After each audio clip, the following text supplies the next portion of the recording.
шүддээ үзээд эмчлээд хяналтандаа аваад эрүүл мэндийн боловсролыг олгодог энэ цогц тогтолцоог хийж байгаа. Сумын төвшөнд сумын эрүүл мэндийн төв хувийн хвшил яг ийм гэрээ хийж байгаа.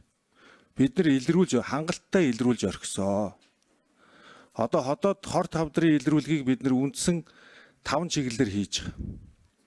Хийхдээ бид нар шалтгааныг арилгах бодлогоо хийж хэрэгжүүлж байна. Яаж илрүүлэх үү гэдэг зураглалаа бид нар гаргаж байна. Умаа үзүүний хорт хавдрыг гэхэд бид нар хэд хэдэн наснд нь 30-40 наснд папиллома вирусын халдвар байна уугүй үзнэ. Тэрийг вакцинжуулна. Илэрсэн тохиолдолд цаашдын шинжилгээг хаана хийх үү, хэн хийх үү бүгдийг маш тодорхой болгож байгаа. Илэгний хавдар илэрсэн бол хэн эмчилгээг нь хийх вэ? Аль болох амьдарж байгаа бүс нутгаасаа яаж эмчилгээгээ авах вэ?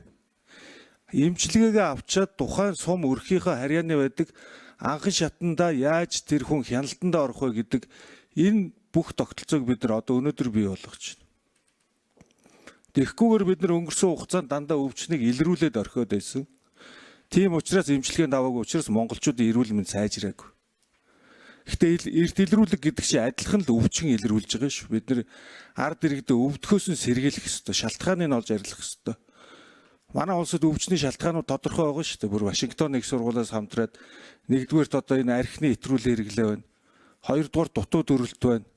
Гуравдугаар дагаарын мөхөрлөлт, дөрөвдүгээр тамхитал, тавдугаар артерийн наралт ихсэлтгээд тодорхой байгаа шүү. Бид нар эднэрлүү чиглэсэн ажлууд хийж байгаа. Архин дээр бол эрүүл Монгол хүнгээд ер нь нэлээд буурж байгаа. Тэгвэл бид нар одоо дутуу төрөлтийн шалтгаан юу вэ? Тэдэрлүүн чиглэсэн бодлого үйл ажиллагааг хийгээд бид нар дутуу төрөлтөө бууруулах арга хэмжээ авч байна. 4 дахь шалтгаан болсон тамхиталтыг бууруулах цог зарах хэмжээ. Энэ дээр гол нь хуулийн өөрчлөлт бид нар. Энэ дээр хууль дээр маш сайн арга хэмжээ авч байгаа. Дээрээс нь нөлөөллийн ажил. Сүүлийн 5 жилийн хугацаанд хүүхдийн тамхи таталт 3 насаар залуучсан байна. Эмэгтэйчүүдийн тамхитал 6 дахин нэмэгдсэн байна.